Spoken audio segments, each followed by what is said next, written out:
back into session? Sure. Yep. Okay, we're restarting. Back to 15A to refresh on the raw fish tax.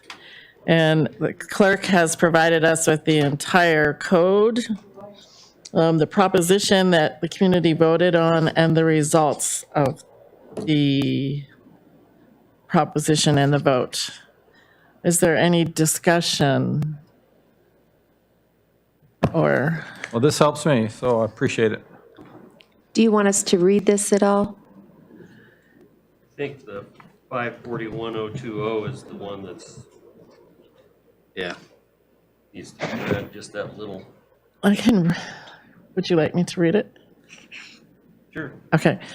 So this is in Title V, Revenue and Finance, Chapter 5.41, Raw Fish Tax, in our Cordova Municipal Code, which everyone should read every night before they go to bed. 5.41020, levy of tax, reads, there is levied a raw fish sales tax of 0.5% on the sale price of raw fish transferred, sold, or otherwise conveyed within the boundaries of the city. Raw fish delivered outside the boundaries of the city shall be taxable if the sales are contracted for or agreed to be made within the city. And I think that's what was spoken to earlier in comments by the audience. Anything else?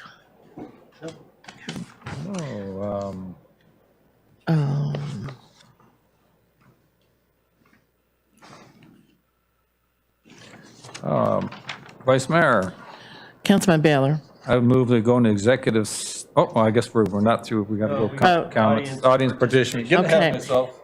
Is everyone on the phone satisfied, and we'll move ahead to audience participation? Yep. Okay, then. So we're back to audience participation.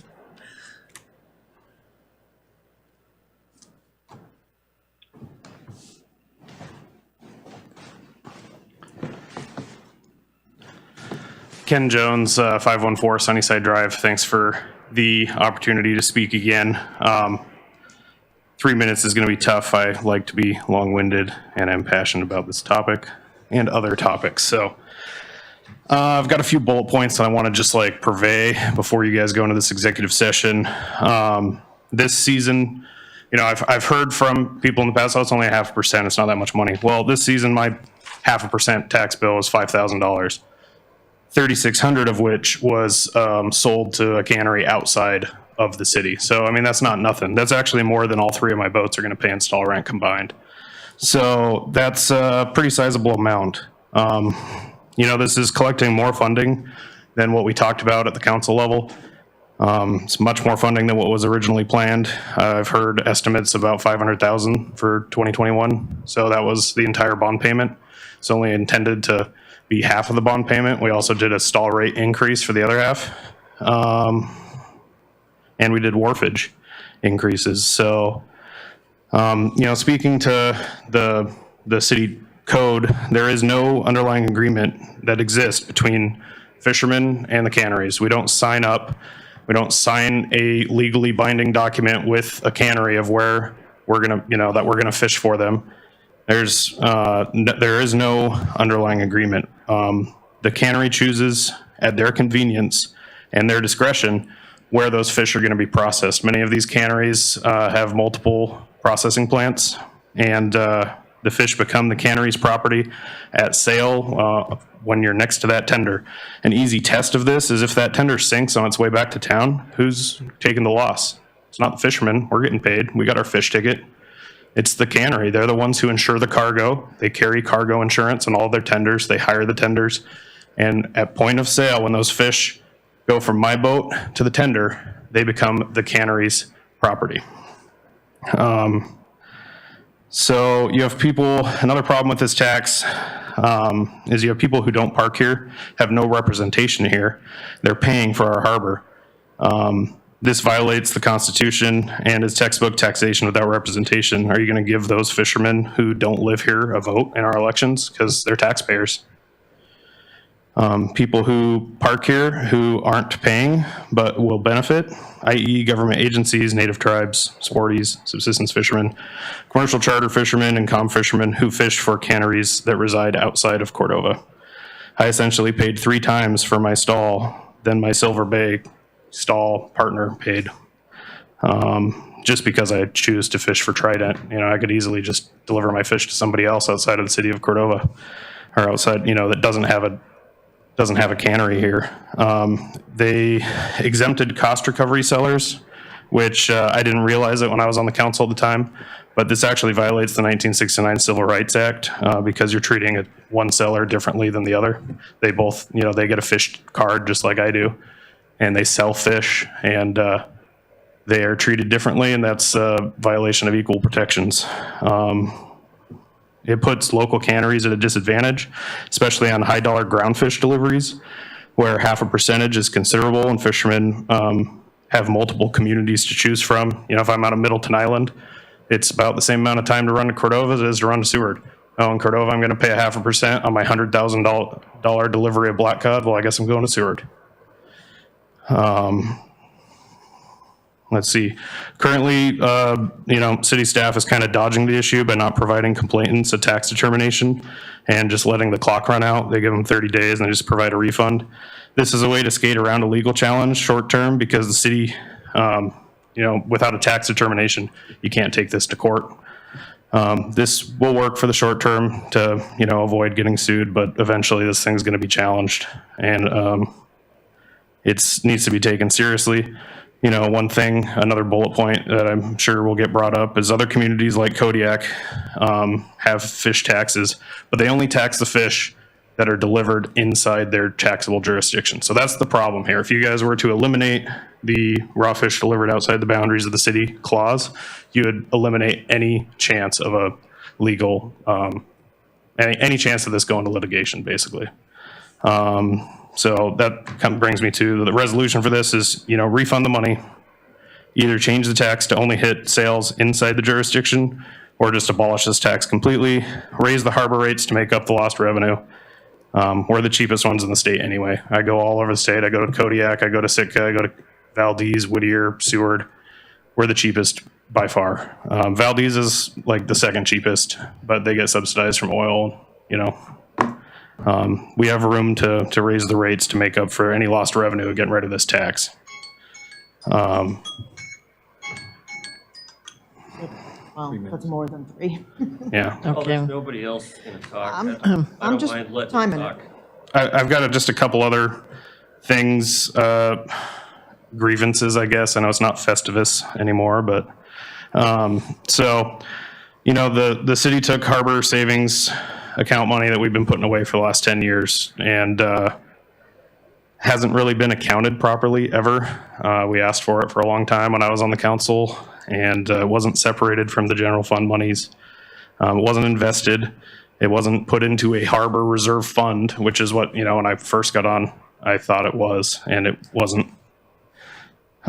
So, you know, we've got 10 years of money that's supposedly there and haven't got a great accounting of it. It also didn't earn any interest for a 10-year period of time, which was like the best bull market run in history.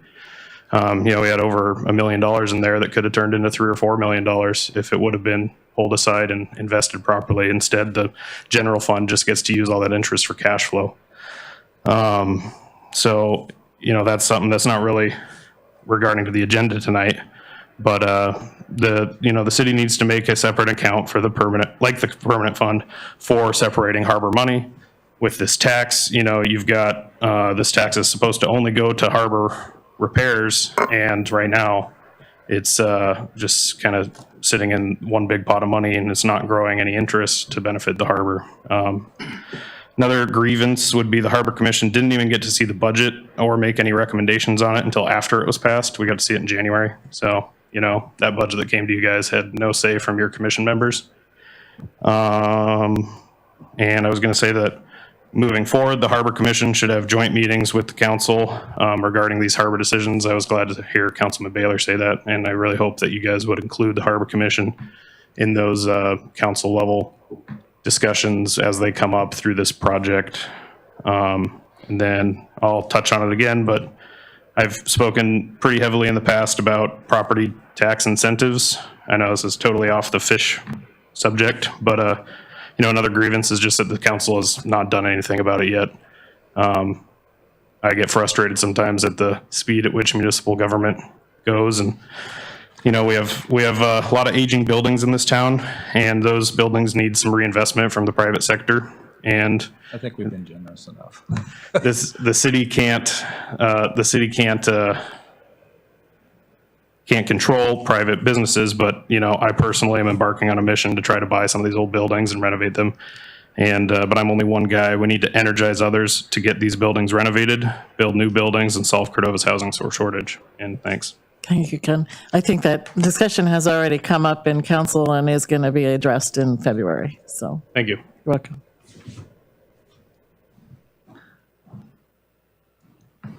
Two and a half minutes. I gave him a couple of my minutes. Oh, good. Mark Froneffel, 813 Woodland Drive. Hey, I want to thank everybody. A couple things. The Planning and Zoning Commission for the numbering of the houses. It's a big, huge deal.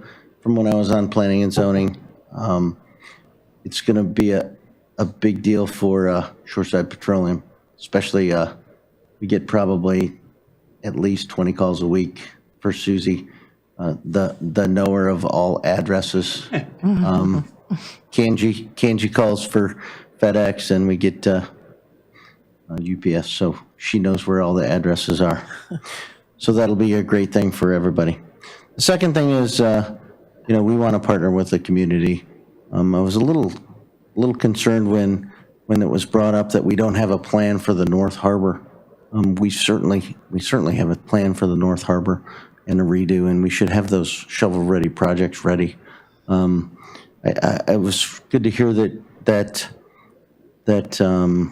DOT wants to have a meeting about the Copper River Highway. That Copper River Highway is going to get probably redone all the way to 52 Mile, and we're going to get the bridge fixed. And nobody ever thought it was going to happen, and we probably can thank Luke Bohr to get the $1 million bridge fixed and the road fixed out there with this infrastructure bill. So that's a pretty awesome thing. So we need to plan ahead and get some of that money and get the North Harbor done, get a floating fuel dock, get the South Harbor done, and maybe even think big and see if we can get some dredging done and maybe put a nice dock in front of Mr. Baylor's house over there on the other side. So thanks, and let's see if we can get some of that. Thank you. Is there anyone else in the audience who would like to speak? Going once, going twice. Okay, now Mr. Baylor. Oh, council comments. Oh, it's coming. Okay. Council comments. We'll start with the folks on the phone. Councilman Meyer. Just thanks to staff for all the quarterly reports, all the discussion on the harbor, and see you guys in the executive session. Thank you. Councilman Schaefer. Yeah, I'd also just like to thank staff for their reports in the packet and also for being available to answer our questions and provide some more information to us in your meeting. So I really appreciate it. Thanks, everyone. Okay, Councilman Allison. Yeah, with early voting starting February 8th, as our clerk informed us, I'd like to see us beef up the advocacy for the harbor bond. We may have advertised, I don't know what all has been done so far, but it's not on social media and it's not public talking point at this point in time, but I think we need to. Water. Yeah, for the harbor. The water Yeah. loan. Yeah, clean water, whatever you want to call it. Sorry. We need to advocate for it, or people are going to see, what does the city need another $2 million for? And they're going to just vote no because they don't know a darn thing about it. So I'm much more anxious for the current financials than I am for a 12-month-old audit. Don't imagine I'll have too many questions for an audit that's already 14 months past due. I certainly hope the next audit can be done a little quicker. But looking forward to the current financials that the manager talked about getting going in February. And I'd like to thank staff and my co-counselors for putting in their time, and Vice Mayor for chairing the meeting. Thank you. Councilman Gleason. Just thanks to the staff for all their reports and for the questions that they answered. And I would comment a little bit on what I know about raw fish tax. Most communities that charge raw fish tax, the vessels, especially out west, they park in Seattle. None of those guys live in those towns, and they do pay the tax. And not saying that we're right. I have no idea on that, but I do know that most places that charge a raw fish tax get their fish tax from boats that do not reside in that area. Seattle Harbor's full of boats that fish up here. And the permits for non-residents, it's illegal for you to say you have to be a state resident to buy a limited entry permit. You can't do that. That any state any state resident, doesn't matter where you're from, can come up here and buy a Alaska limited entry permit and fish in that fishery. So you're going to have people that do not even live in this state that make money here and leave, you know. That's always been a sore spot with me. What else? Forgetting my other point, but I do think that this was written. Oh, my other point before I forget again.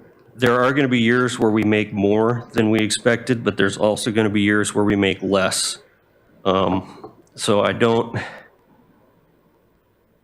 wouldn't get into that conversation, because there's definitely going to be years where we have poor fishing and we don't have hardly any raw fish tax. And I think some of the previous years here in the last 5 years have been a few of them. So I'm going to get off that subject.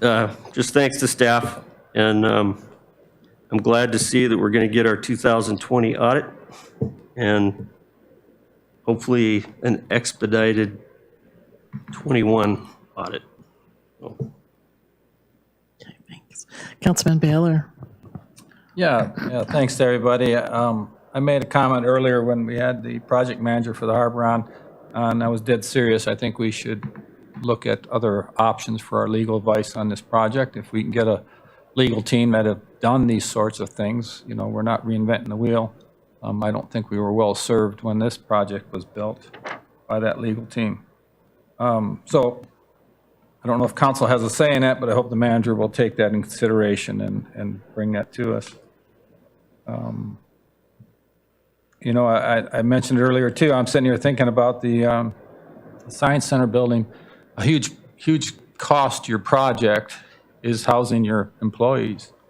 And that could be easily converted to a bunkhouse and used for this project and other projects. And then you wouldn't have any issue about when you renovate that harbor, you just simply tear it down. But I think outside the box a little bit, maybe talk with Mark, the project manager, get some input from him, because they will need housing, they'll need an office. That might fit the bill, and the city could lease that out the same way.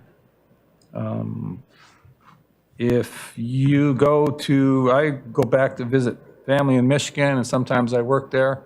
When I go there, I pay their taxes. I don't get to vote on their taxes, but I still pay them. So that argument about fishermen coming here and being taxed without representation doesn't really hold water. When they come to town, they're going to say a 6% sales tax. They didn't vote on that either. So there's some points there, and I look forward to getting the legal advice on this, because I'm certainly no expert on it, and I look forward to moving forward with that. So thank you. Okay. Running a meeting I find very challenging, and I have no comments at this time.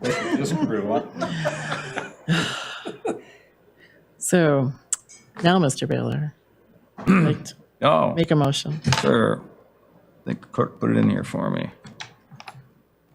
I move to go into executive session to discuss subject in a matter that immediate knowledge of which would clearly have adverse effect on the finances of the government.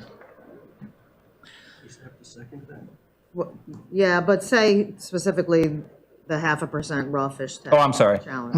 Yes, the South Harbor rebuild 0.5% raw fish tax challenge. Second. You could just, Call for the question. Do you need to do roll call? Or if you Okay. could say no objection. if hearing no objections, we'll move into executive session. We'll take a 10-minute break. A little. 10-minute break.